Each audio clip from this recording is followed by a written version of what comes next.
महाराष्ट्राचे आराध्य दैवत असलेले श्री क्षेत्र ज्योतिबा गडावर एक अजब प्रकार घडलाय।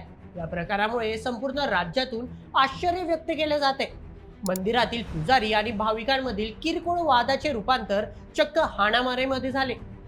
दोन्ही गटांकडून एकमेकांवर आरोप प्रत्यारोप केले जात आहेत। यामुळे परिसरात तणावाचे वातावरण निर्माण झाले। या प्रकरणी पोलिसांनी दोन्ही गटातील तब्बल 34 लोकांवर गुन्हा दाखल केला आहे। एकीकडे दरवर्षी या यात्रेच्या काळात ज्योतिबा गडावर भक्तांची गर्दी आणि उत्साह पाहायला मिळतोय, पण सोमवारी 23 मार्च रोजी मात्र ज्योतिबा डोंगरावर शांतता होती, कारण परिसरातील ग्रामस्थांकडून कडकडीत बंद पाळण्यात आला।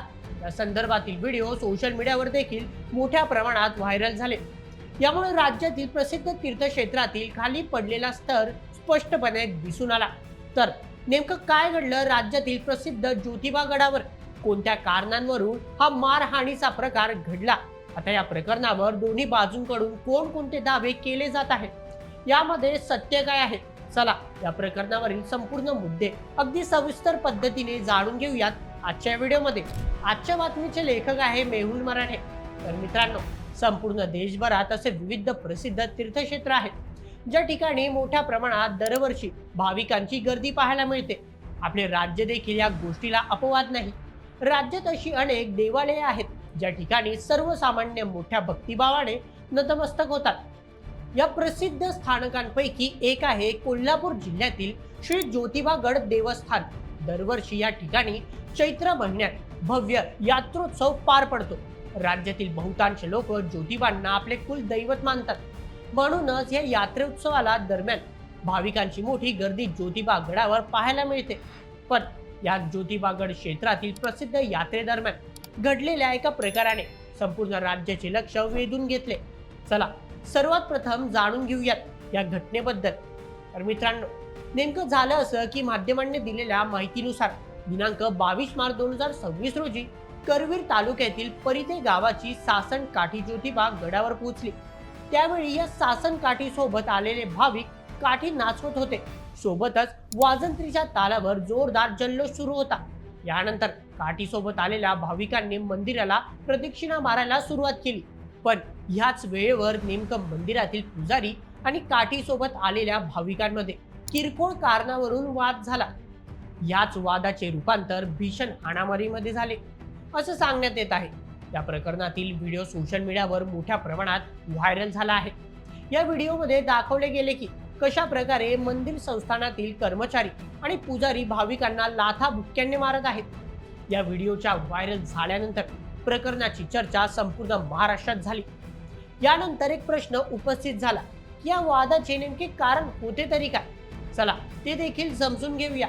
तर मित्रांनो, या प्रकरणी दोन्ही गटांकडून दावे प्रतिदावे केले जात आहेत। पुजाऱ्यांनी असा आरोप केला आहे की काठी सोबत गडावर आलेले काही भाविक मद्यधुंद अवस्थेमध्ये होते। पुजारी म्हणाले की दरवर्षी चैत्र यात्रेदरम्यान गडावर मानाच्या तब्बल 108 सासन काठ्या येतात। मानाच्या नसलेल्या इतर 500 ते 600 सासन काठ्या देखील गडावर दाखल होतात। अशाच प्रकारे रविवारी परते गावाची सासन काठी ज्योतिबा गडावर आली आणि गडाभोवती 3 प्रदक्षिणा घातल्या। गावातील काही तरुण काठी घेऊन मंदिराजवळ आले। त्यातीलच काही मध्यधुंद तरुणांनी रविवारच्या आरतीचे मानकरी ढोले यांच्यासोबत हुल्लडबाजी करण्याचा प्रयत्न केला। त्या तरुणांनी त्यांची टोपी उडवली आणि गुलाल, खोबऱ्याच्या वाट्या पुजाऱ्यांच्या अंगावर फेकून मारल्या। तेव्हा पुजाऱ्यांनी त्यांना शांत राहण्यास सांगितले, पण हे तरुण ऐकण्याच्या मनस्थितीत नव्हते, म्हणूनच हा वाद झाला। पण हा वाद नेमका मारहाणीपर्यंत कसं काय गेला, या संदर्भात बोलताना पुजारी म्हणाले की जो किरकोळ वाद झाला होता तो परिते गावाचे सरपंच, पुजारी आणि देवस्थानचे कर्मचारी यांनी लगेच मध्यस्थी करून मिटवला होता। मात्र त्यानंतर पुन्हा चौथी प्रदक्षिणा मारून हे गावकरी आमच्या समोर आले आणि त्यांनी हुल्लडबाजी करायला सुरुवात केली। पण तेव्हा देखील सर्व पुजारी शांत राहिले। पुढे गेल्यानंतर दक्षिण दरवाजातील एका पुजाऱ्यावरती आक्रमकपणे हे धावून गेले, म्हणून त्या तरुणांना देवस्थान ट्रस्टच्या ऑफिसमध्ये बोलवण्यात आले। तेव्हा त्यांनी धुडगूस घातला, कर्मचाऱ्यांना मारहाण केली, एकाचा शर्ट देखील फाडला। ऑफिसमधील सामान आणि खुर्च्यांची तोडफोड करायला त्यांनी सुरुवात केली। हे सर्व पुजाऱ्यांना सहन झालं नाही आणि म्हणूनच पुजारी त्यांच्या अंगावर धावून गेले। त्यानंतर हा सर्व प्रकार घडला। आम्ही या प्रकरणात संपूर्ण गावाला दोष देत नाही. परिते गाव चांगलंच आहे. सरपंचांनी माफीनामा देखील लिहून दिला. काही मध्यधुंद लोक या गर्दीमध्ये होती, त्यांच्यामुळे हा वाद झाला. मित्रांनो, ही झाली पुजाऱ्यांची बाजू. चला आता जाणून घेऊया गावकऱ्यांची या प्रकरणावर काय म्हणणे आहे ते. गावकऱ्यांनी मध्यधुंद अवस्थेत असणारे तरुण आणि मारहाण केल्याचा आरोप फेटाळून लावले. गावाचे सरपंच मनोज पाटील म्हणाले की काही पुजाऱ्यांनी आमच्या भाविकांना विनाकारण शिवीगाळ केली, त्यातून हा वाद झाला. हा वाद मिटवण्यासाठी आम्ही गेलो तेव्हा आम्हाला कोंडण्याचा प्रयत्न करण्यात आला. पुजाऱ्यांनी भाविकांना शोधून शोधून पाठलाग करत मारहाण केली. एका व्यक्तीच्या डोक्यात नारळ देखील मारले गेले. मंदिराला 5 प्रदक्षिणा मारायच्या असतात, पण 4थ्या प्रदक्षिणेच्या वेळी आमच्या काही भाविकांकडून पुजाऱ्यांना चुकून काही खोबऱ्याच्या वाट्या अंगाला लागल्या, म्हणून हा वाद निर्माण झाला.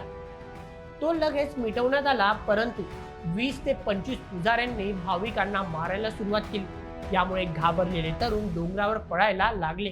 वाद मिटवण्यासाठी आम्ही मंदिर संस्थानाच्या ऑफिसमध्ये गेलो, तेव्हा आम्हाला एका खोलीत बंद केलं गेलं.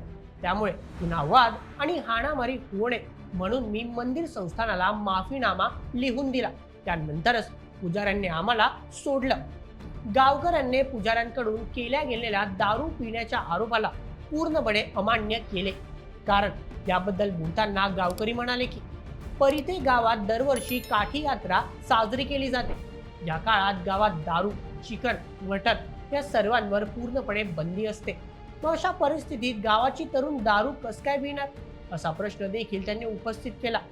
पुजाऱ्यांनी तरुणांवर केलेले मद्यपानाचे आरोप पूर्णपणे खोटे आहेत. हा सर्व आमच्या गावाला बदनाम करण्याचा प्रयत्न आहे, अशी प्रतिक्रिया गावकऱ्यांनी दिली. या प्रकरणी एकीकडे ज्योतिबा मंदिर संस्थानकडून कडकडीत बंद पाडण्यात आला, तर दुसरीकडे परिते गावातील ग्रामस्थांकडून निषेध मोर्चा काढण्यात आला.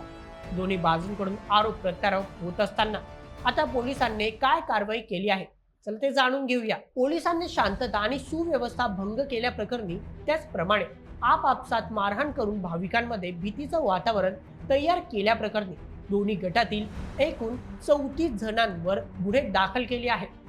यामध्ये परिते गावाच्या सरपंचांसह इतर 16 गावकऱ्यांवर गुन्हा दाखल करण्यात आला आहे.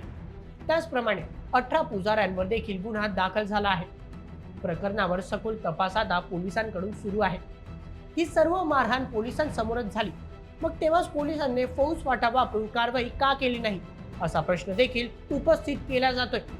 या संपूर्ण प्रकरणावर ज्योतिबा देवस्थानाचे व्यवस्थापक धैर्यशील तिवळे यांनी शांततेत तोडगा निघाल्याचे सांगितले. पण घडलेल्या या प्रकरणामुळे राज्यातील तीर्थक्षेत्रांमध्ये सुरक्षेचा प्रश्न पुन्हा एकदा उपस्थित केला जातोय.